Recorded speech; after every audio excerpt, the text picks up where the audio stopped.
മറയേണ്ടതോർത്ത് ചന്ദ്രനക്ഷത്രാദികൾ വിതുമ്പുമ്പോൾ മാറ്റമില്ലാതെങ്ങും വിരാജിക്കും ദൈവമേ, അങ്ങയെ വാഴ്ത്തുന്നു ഞങ്ങൾ.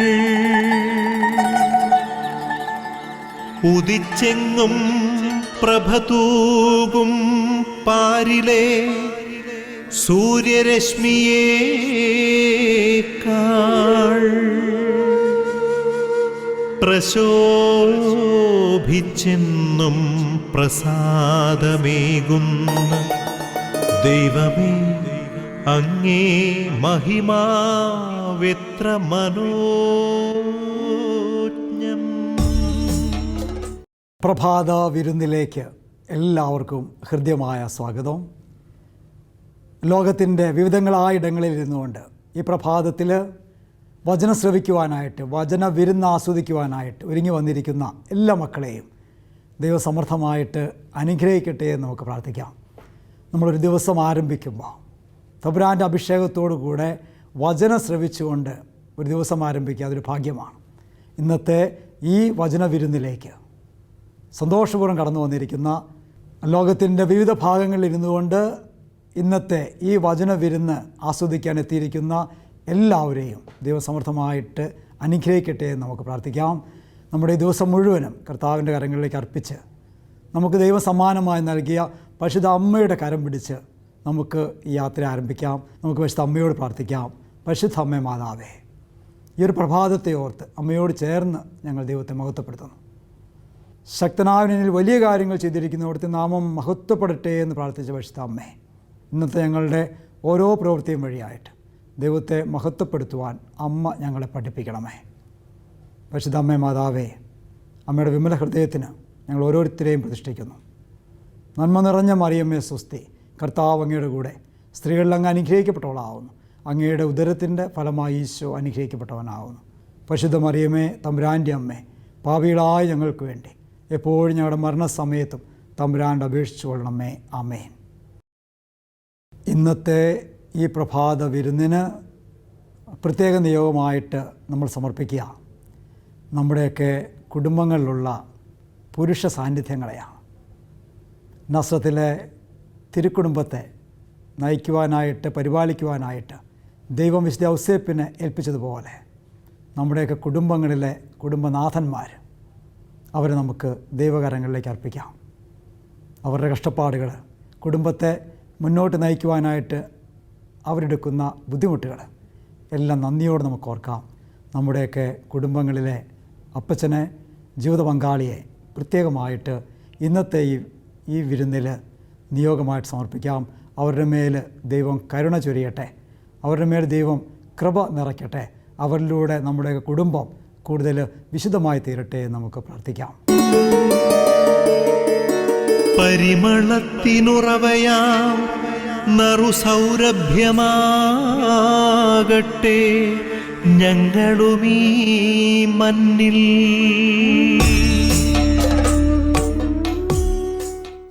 നമുക്ക് ശ്രദ്ധാപൂർവം തിരുവചനത്തിനായിട്ട് നമ്മെ തന്നെ ഒരുക്കാം. വിശുദ്ധ മത്തായി അറിയിച്ച സുവിശേഷം 1-ാം അധ്യായം 18 മുതലുള്ള വാക്യങ്ങൾ. യേശുക്രിസ്തുവിൻ്റെ ജനനം ഇപ്രകാരമായിരുന്നു. അവൻ്റെ മാതാവായ മറിയവും ജോസഫും തമ്മിലുള്ള വിവാഹ നിശ്ചയം കഴിഞ്ഞിരിക്കെ അവർ സഹവസിക്കുന്നതിന് മുമ്പ് അവൾ പരിശുദ്ധാത്മാവിനാൽ ഗർഭിണിയായി കാണപ്പെട്ടു. അവളുടെ ഭർത്താവായ ജോസഫ് നീതിമാനാകയാലും അവളെ അപമാനിതയാക്കുവാൻ ഇഷ്ടപ്പെടായാലും അവളെ രഹസ്യമായി ഉപേക്ഷിക്കുവാൻ തീരുമാനിച്ചു. അവൻ ഇതേക്കുറിച്ച് ആലോചിച്ചുകൊണ്ടിരിക്കെ കർത്താവിൻ്റെ ദൂതൻ സ്വപ്നത്തിൽ പ്രത്യക്ഷപ്പെട്ട് അവനോട് പറഞ്ഞു, ദാവീദിൻ്റെ പുത്രനായ ജോസഫ്, മറിയത്തെ ഭാര്യയായി സ്വീകരിക്കുവാൻ ശങ്കിക്കേണ്ട. അവൾ ഗർഭം ധരിച്ചിരിക്കുന്നത് പരിശുദ്ധാത്മാവിൽ നിന്നാണ്.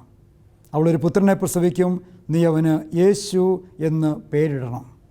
എന്തെന്നാൽ അവൻ തൻ്റെ ജനത്തെ അവരുടെ പാപങ്ങളിൽ നിന്ന് മോചിപ്പിക്കും. കന്യക ഗർഭം ധരിച്ച് ഒരു പുത്രനെ പ്രസവിക്കും, ദൈവം നമ്മോടുകൂടെ എന്നർത്ഥമുള്ള ഇമ്മാനുവേൽ എന്ന് അവൻ വിളിക്കപ്പെടുമെന്ന് കർത്താവ് പ്രവാചകൻ മുഖേന അരുളി ചെയ്തത് പൂർത്തിയാകുവാൻ വേണ്ടിയാണ് ഇതെല്ലാം സംഭവിച്ചത്. ജോസഫ് നിദ്രയിൽ നിന്നുണർന്ന് കർത്താവിൻ്റെ ദൂതൻ കൽപ്പിച്ചതുപോലെ പ്രവർത്തിച്ചു. അവൻ തൻ്റെ ഭാര്യയെ സ്വീകരിച്ചു. സ്നേഹം നിറഞ്ഞവരെ, ഈ പ്രഭാതത്തിൽ അല്പസമയം നമുക്ക് വിശുദ്ധ യൗസേപ്പ് പിതാവിൻ്റെ കൂടെ യാത്ര ചെയ്യാം. ഒത്തിരിയേറെ കാര്യങ്ങൾ വിശുദ്ധ യൗസേപ്പ് പിതാവ് നമുക്ക് പറഞ്ഞു തരുന്നുണ്ട്. ബൈബിളിലേക്ക് കടന്നു ചെല്ലുമ്പോൾ ദൈവത്തിൽ വിശ്വാസമർപ്പിച്ച ഒത്തിരിയേറെ പേരെ നമുക്ക് കാണുവാനായിട്ട് സാധിക്കും. വിശ്വാസത്തിൻ്റെ പിതാവെന്നറിയപ്പെടുന്ന അബ്രാഹാം, മോശ, പ്രവാചകന്മാർ. പുതിയ നിയമത്തിലേക്ക് കടന്നു വന്നാൽ രക്തസ്രാവക്കാരി സ്ത്രീ, കാനാൻകാരി സ്ത്രീ, തളർവാദ രോഗിയെയും ചുമന്നുകൊണ്ട് വരുന്ന സുഹൃത്തുക്കൾ, ഇവരെല്ലാവരും ദൈവത്തിൽ വിശ്വസിച്ചവരാണ്. എന്നാൽ വിശുദ്ധ ഔസേപ്പ് പിതാവിൽ നമ്മൾ കാണുക, ദൈവം കണ്ണുമടച്ച് വിശ്വസിച്ച ഒരു വ്യക്തിയാണ് ഔസേപ്പ് പിതാവ്. തൻ്റെ ഏകജാതനെ ഈ ഭൂമിയിലേക്ക് അയക്കുമ്പോൾ ആരുടെ കരങ്ങളിൽ ഏൽപ്പിച്ചാൽ ആ കുഞ്ഞ് സുരക്ഷിതമായിരിക്കും എന്ന് ചിന്തിച്ചിട്ട് ദൈവം കണ്ണും പൂട്ടി വിശ്വസിച്ചു വിശുദ്ധ ഔസേപ്പ് പിതാവിനെ. നിത്യകന്യകയായ പരിശുദ്ധ മറിയത്തിൻ്റെ നിത്യ ബ്രഹ്മചര്യത്തെ ആരുടെ കാവലിന് ഏൽപ്പിക്കണമെന്ന് ചിന്തിച്ചിട്ട് ദൈവം കണ്ടെത്തിയ വ്യക്തിത്വമാണ് വിശുദ്ധ ഔസേപ്പ് പിതാവ്. അത് ദൈവം വിശ്വസിച്ച വ്യക്തി വിശുദ്ധ ഔസേപ്പ് പിതാവ്. നമ്മുടെയൊക്കെ കുടുംബങ്ങളിലേക്ക് കടന്നു വന്നാൽ വിശുദ്ധ ഔസേപ്പ് പിതാവിനെ ദൈവം വിശ്വസിച്ച് ഔസേപ്പ് പിതാവിൻ്റെ കരങ്ങളിലേക്ക് പരിശുദ്ധ അമ്മയെ, തൻ്റെ പുത്രനെ ഭരമേൽപ്പിച്ചതുപോലെയൊക്കെ നമ്മുടെയൊക്കെ കുടുംബങ്ങളിൽ നമ്മുടെ പിതാക്കന്മാരെ, നമ്മുടെ കുടുംബത്തിലെ പുരുഷ സാന്നിധ്യത്തെ ദൈവം വിശ്വസിച്ച് ആ കുടുംബത്തെ ഭരമേൽപ്പിക്കുകയാണ്. അതുകൊണ്ട് തന്നെ വിശുദ്ധ ഔസേപ്പ് പിതാവിൻ്റെ കൂടെ യാത്ര ചെയ്യുമ്പോൾ അതേ ഉത്തരവാദിത്വം ഏറ്റെടുത്തവരാണ് നാം എല്ലാവരും എന്നുള്ള ബോധ്യത്തോടു കൂടെ വിശുദ്ധ ഔസേപ്പ് പിതാവ് എങ്ങനെ ഈശോയെയും പരിശുദ്ധ അമ്മയെയും പരിചരിച്ചുവോ അതേ വിശുദ്ധിയോടുകൂടെ കുടുംബത്തെ നയിക്കുവാനായിട്ട് കുടുംബനാഥന്മാർക്കെല്ലാം കൃപയുണ്ടാകട്ടെ എന്ന് നമുക്ക് പ്രത്യേകം പ്രാർത്ഥിക്കാം. തൻ്റെ ഭാര്യയായ പരിശുദ്ധ അമ്മ തന്നോട് ചേരുന്നതിന് മുമ്പ് ഗർഭിണിയാണ് എന്ന് തിരിച്ചറിഞ്ഞപ്പോൾ ഈ ലോകത്തിൻ്റെ സദാചാര നിയമങ്ങൾക്ക് വിട്ടുകൊടുക്കുവാനായിട്ട് ഔസേപ്പ് പിതാവ് മനസ്സ് വച്ചില്ല. മറിച്ച് ആ പരിശുദ്ധ അമ്മയോട് ചേർന്ന് നിന്നുകൊണ്ട് ആ സ്ത്രീത്വത്തിൻ്റെ മാനത്തിന് വില നൽകിയവൻ വിശുദ്ധ ഔസേപ്പ് പിതാവ്. ഇന്നേ ദിവസം നമ്മൾ പ്രത്യേകമായിട്ട് നമ്മുടെയൊക്കെ കുടുംബങ്ങളിലുള്ള സ്ത്രീത്വങ്ങൾക്ക്, നമ്മുടെ അമ്മയാവട്ടെ, നമ്മുടെ ജീവിത പങ്കാളിയാവട്ടെ, നമ്മുടെ പെൺമക്കളാവട്ടെ, അവരുടെയൊക്കെ മാനത്തിന് കാവൽ നിൽക്കുവാനുള്ള ഉത്തരവാദിത്വം നമുക്കെല്ലാവർക്കും ഉണ്ട് എന്നുള്ള ബോധ്യം നമുക്ക് തിരിച്ചറിയാം. വിശുദ്ധ ഔസേപ്പ് പിതാവിൻ്റെ പ്രത്യേകമായ സംരക്ഷണം നമ്മുടെ കുടുംബങ്ങളിലെ എല്ലാ സ്ത്രീത്വങ്ങൾക്കും ഉണ്ടാകട്ടെ എന്ന് നമുക്ക് പ്രാർത്ഥിക്കുകയും ചെയ്യാം. വിശുദ്ധ ഔസേപ്പ് പിതാവിൽ നമ്മൾ കാണുന്ന മറ്റൊരു പ്രത്യേകത സമർപ്പണ ജീവിതത്തിൻ്റെ മാതൃകയാണ്. വിശുദ്ധ ഔസേപ്പ് പിതാവ് ദൈവം ഒരു കാര്യം ആവശ്യപ്പെട്ടപ്പോൾ പൂർണ്ണമായിട്ട് ആ ജീവിതം സമർപ്പിക്കുകയും അതിന് പ്രതിഫലമായിട്ട് ഒന്നും തിരികെ ചോദിക്കുകയും ചെയ്യാത്തൊരു വ്യക്തിത്വം. ഔസേപ്പ് പിതാവ് ഒരിക്കൽ പോലും യേശുവിൻ്റെ അപ്പനെന്ന് അറിയപ്പെട്ടില്ല. മറിച്ച് യേശു അറിയപ്പെട്ടത് തച്ചൻ്റെ മകൻ എന്ന പേരിലാണ്. കഠിനാധ്വാനം കൊണ്ട് കുടുംബത്തെ പുലർത്തുവാനായിട്ട് മുന്നിട്ടിറങ്ങിയവൻ വിശുദ്ധ ഔസേപ്പ് പിതാവ്. പ്രതിഫലമായിട്ട് ഒന്നും ചോദിക്കാതെ, ഒരു വാക്കുപോലും ഉച്ചരിക്കാതെ നിഴലായിട്ട് അങ്ങോട്ട് മാഞ്ഞു പോകുന്ന ഒരു ജീവിതം. അത് സമർപ്പണ ജീവിതക്കാരുടെ മാതൃകയായിട്ട് വിശുദ്ധ ഔസേപ്പ് പിതാവ് ഉയരുകയാണ്. ഒന്നും പ്രതിഫലം പ്രതീക്ഷിക്കാതെ തമ്പുരാന് വേണ്ടി മുഴുവൻ സമർപ്പിച്ച ഒരു വ്യക്തിത്വം. നിഴലായി ചുരുങ്ങിപ്പോകുന്ന പുരുഷ ജന്മങ്ങൾക്ക് മികവേകിയവൻ വിശുദ്ധ ഔസേപ്പ് പിതാവ്. തമ്പുരാൻ ഏൽപ്പിച്ച ഉത്തരവാദിത്വം നിറവേറ്റുവാൻ വേണ്ടി എന്തുമാത്രം ത്യാഗങ്ങളിലൂടെയാണ് ആ മനുഷ്യൻ കടന്നു പോവുക. പരിശുദ്ധ അമ്മയുടെ ഉദരത്തിൽ ആ കുഞ്ഞ് ഉരുവായ നിമിഷം മുതൽ തൻ്റെ ഹൃദയത്തിലാണ് ആ പിതാവ് യേശുവിനെ സ്വീകരിച്ചത്. ആ കുഞ്ഞിനൊന്ന് ജന്മം നൽകുവാൻ വേണ്ടി ഒരല്പം ഇടമന്വേഷിച്ച് ഓരോ വാതിലും മുട്ടി നീങ്ങുമ്പോൾ ആ മനുഷ്യൻ അനുഭവിച്ച വേദനകൾ നമുക്ക് ഊഹിക്കാവുന്നതേ ഉള്ളൂ. രാത്രിക്ക് രാത്രി ആ കുഞ്ഞിൻ്റെ ജീവന് വേണ്ടി നാടുവിടേണ്ടി വന്ന അവസ്ഥകൾ. അത് തമ്പുരാൻ ഏൽപ്പിച്ച ഉത്തരവാദിത്തത്തിന് വേണ്ടി നേറിയ കത്തിത്തീർന്നൊരു മെഴുകുതിരിയാണ് വിശ്വാസ പിതാവ്. നമ്മുടെയൊക്കെ കുടുംബങ്ങളിലേക്കൊന്ന് നോക്കിയാൽ ആ കുടുംബത്തിന് വേണ്ടി തമ്പുരാൻ നൽകിയ ജീവിത പങ്കാളിക്ക് വേണ്ടി, മക്കൾക്ക് വേണ്ടി കത്തി എരിയുന്ന ഒത്തിരി ജന്മങ്ങളെ നമുക്ക് കാണുവാനായിട്ട് സാധിക്കും. നമ്മുടെയൊക്കെ അമ്മമാരെക്കുറിച്ചൊക്കെ പറയുമ്പോൾ നമുക്ക് ഒത്തിരി വാചാലമാകും നമ്മൾ. എന്നാൽ അപ്പനെക്കുറിച്ചൊക്കെ പറയാൻ പറഞ്ഞാൽ നമ്മുടെയൊക്കെ തൊണ്ടയിടറും. വിശുദ്ധ ഔസേപ്പ് പിതാവ് നിഴൽ പോലെ മാഞ്ഞു പോകുന്ന പുരുഷ ജന്മങ്ങൾക്ക് മികവേകിയവൻ. ആ വിശുദ്ധ ഔസേപ്പ് പിതാവിൻ്റെ ചൈതന്യം, കൃപ നമുക്കെല്ലാവർക്കും ഉണ്ടാകട്ടെ എന്ന് നമുക്ക് പ്രാർത്ഥിക്കാം. വീണ്ടും നമ്മൾ വിശുദ്ധ ഔസേപ്പ് പിതാവിലേക്ക് വന്നാൽ, നല്ല മരണത്തിൻ്റെ മധ്യസ്ഥൻ വിശുദ്ധ ഔസേപ്പ് പിതാവ്. എന്താണ് ഈ നല്ല മരണം? ഏത് മരണത്തെയാണ് നമ്മൾ നല്ല മരണമെന്ന് പറയുക? നല്ല മരണം എന്ന് പറയുമ്പോൾ വിശുദ്ധ ഔസേപ്പ് പിതാവിന് കിട്ടിയ ഒരു മരണം, അതിനെയാണ് നമ്മൾ നല്ല മരണമെന്ന് പറയുക. ഔസേപ്പ് പിതാവിൻ്റെ മരണത്തെക്കുറിച്ച് മനോഹരമായൊരു ചിത്രമുണ്ട്.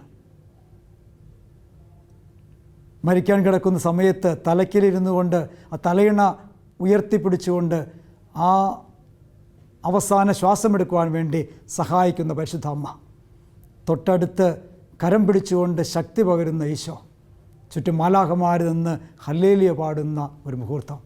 ഇതിനെയാണ് നമ്മൾ നല്ല മരണമെന്ന് പറയുക. മരിക്കുന്ന സമയത്ത് തലയ്ക്കൽ പരിശുദ്ധമുണ്ടാകുക, കരം പിടിച്ചുകൊണ്ട് യേശു നമ്മെ ശക്തിപ്പെടുത്തുക, ചുറ്റും മാലാഖമാർ ഹല്ലേലൂയ പാടിയ ആ ഗീതങ്ങളോടുകൂടെ സ്വർഗത്തിലേക്ക് എടുക്കപ്പെടുക. അതെ, ദൈവം ഔസേപ്പ് പിതാവിന് നൽകിയ ഏറ്റവും വലിയ അനുഗ്രഹം ഈ നല്ല മരണമായിരുന്നു. വിശുദ്ധ ഔസേപ്പ് പിതാവിനെ നമ്മളിന്ന് പ്രത്യേകമായിട്ട് അനുസ്മരിക്കുമ്പോൾ നമ്മുടെയൊക്കെ മരണം ഒരു നല്ല മരണമാവട്ടെ, അത് ഏത് തരം മരണമായിക്കോട്ടെ. ഒരുപക്ഷെ ആക്സിഡൻ്റ് ആവാം, ഒരുപക്ഷെ പെട്ടെന്നുള്ള ഒരു മരണമാവാം, ഒരുപക്ഷെ വളരെ നാൾ കിടന്ന് ഒരുങ്ങിയുള്ള മരണമാവാം.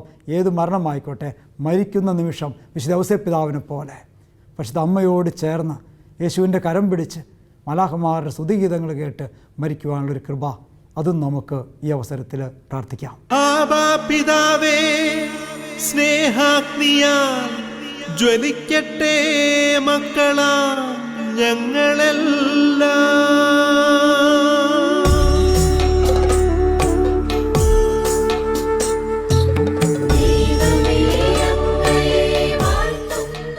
നമുക്ക് പ്രാർത്ഥിക്കാം. പിതാവും പുത്രനും പരിശുദ്ധാത്മാവുമായ ത്രിത്വേക ദൈവമേ, അങ്ങേ ഞങ്ങൾ ആരാധിക്കുന്നു, അങ്ങേ ഞങ്ങൾ സ്തുതിക്കുന്നു, അങ്ങേക്ക് നന്ദി പറയുന്നു. ഈ പ്രഭാതത്തിൽ അങ്ങയുടെ കരുണയ്ക്കായി ഞങ്ങൾ പ്രാർത്ഥിക്കുന്നു. ഞങ്ങളുടെ അമ്മയായ പരിശുദ്ധ കന്യകാമറിയമേ, ഞങ്ങളുടെ കരം പിടിച്ച് ഞങ്ങളെ നയിക്കണമേ. അമ്മയുടെ വിമല ഹൃദയത്തിൽ ഞങ്ങൾക്ക് അഭയം നൽകണമേ.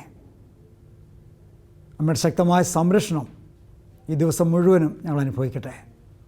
തിരുക്കുടുംബത്തിൻ്റെ കാവൽക്കാരനായ വിശുദ്ധ ഔസേപ്പ് പിതാവേ, പ്രത്യേകമായി ഇന്നേ ദിവസം ഞങ്ങൾക്ക് വേണ്ടി മധ്യസ്ഥ അപേക്ഷിക്കണമേ.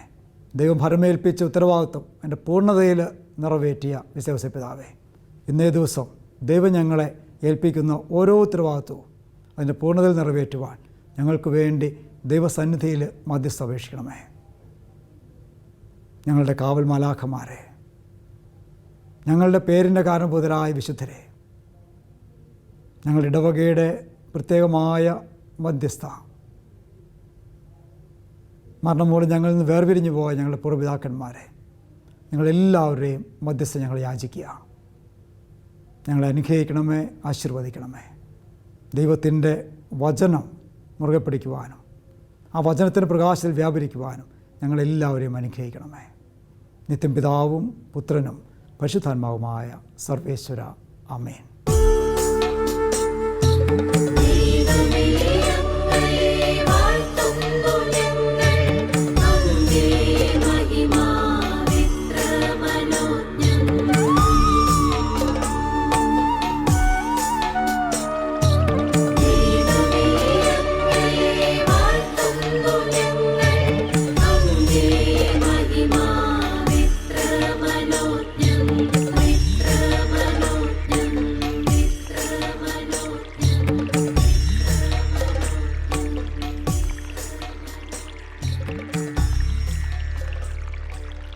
നിയോഗത്തിൽ കർത്താവിൻ്റെ ആശീർവാദം നമുക്ക് സ്വീകരിക്കാം. പരിശുദ്ധ കത്തോലിക്ക സഭയോട് ചേർന്ന്, പരിശുദ്ധ മാർപ്പാപ്പയോട് ചേർന്ന്, എല്ലാ മെത്രാന്മാരോടും വൈദികരോടും ലോകത്തു നിന്ന് അർപ്പിക്കപ്പെട്ട സകല ബലികളോടും ചേർന്ന് നമുക്ക് കർത്താവിൻ്റെ കൃപയ്ക്കായിട്ട് യാചിക്കാം. നമ്മുടെ കർത്താവ് ഈശോമിശിഹായുടെ കൃപയും പിതാവായ ദൈവത്തിൻ്റെ സ്നേഹവും പരിശുദ്ധാത്മാവിൻ്റെ സഹവാസവും നാം എല്ലാവരോടും കൂടി ഉണ്ടായിരിക്കട്ടെ, ഇപ്പോഴും എപ്പോഴും എന്നേക്കും. ആമേൻ.